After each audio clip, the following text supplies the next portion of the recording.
نبی کریم صلی اللہ تعالی علیہ وسلم کے کچھ صحابہ اللہ کی محبت کے شوق میں حضور کی بارگاہ میں حاضر ہوئے اور انہوں نے آ کے عرض پتہ کیا کیا؟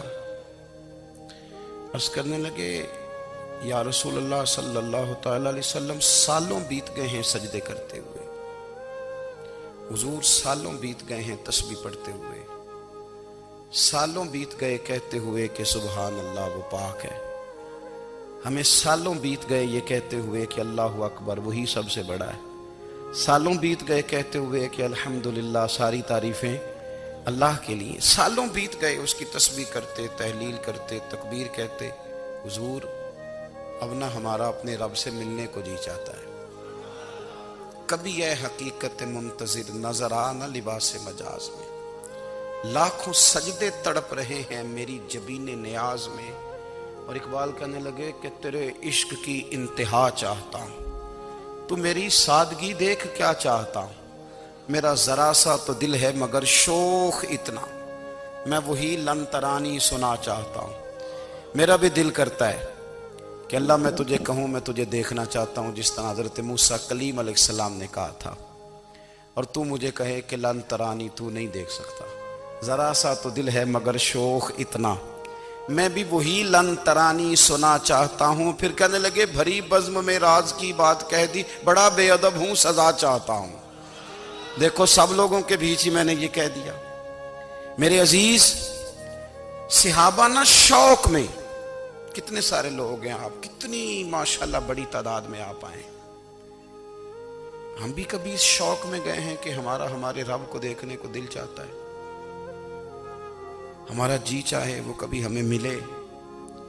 ہم کبھی اس کی زیارت کریں، اس کی بارگاہ کرم میں ہم حاضر ہوں۔ صحابہ نے عرض کیا یا رسول اللہ صلی اللہ تعالی وسلم ہمارا رب کہاں ہے؟ ہمارا نا اپنے رب کو دیکھنے کو جی چاہتا ہے۔ جب صحابہ نے یہ عرض کیا تو اللہ نے قرآن مجید نازل کیا، فرمایا وَإِذَا سَأَلَكَ عِبَادِي عَنِّي فَإِنِّي قَرِيبٌ، محبوب جب میرے بندے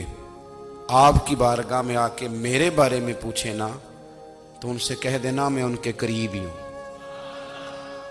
قریب ہی ہوں۔ دلیل کیا ہے؟ بھائی اذا دان،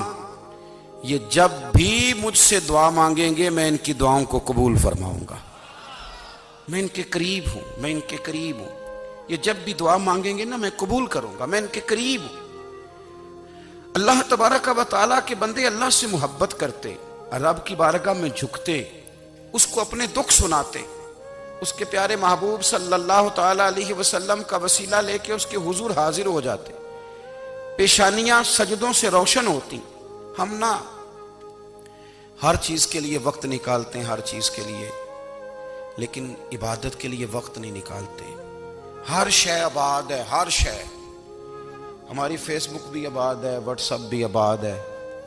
ہمارے ٹویٹر بھی آباد ہیں، ہماری ہر چیز آباد ہے، سب سے کم آباد ہمارا مصلی رہ گیا ہے، سب سے کم۔ وہ لوگ اب ڈھونڈنے سے ملتے ہیں جن کی بغل میں مصلی ہوتا تھا۔ میرے بھائی آپ کتنا کو دنیا کے پیچھے بھاگو گے تھکا دے گی، کتنا دولت کے پیچھے بھاگو گے تھکا دے گی، آپ جب اپنی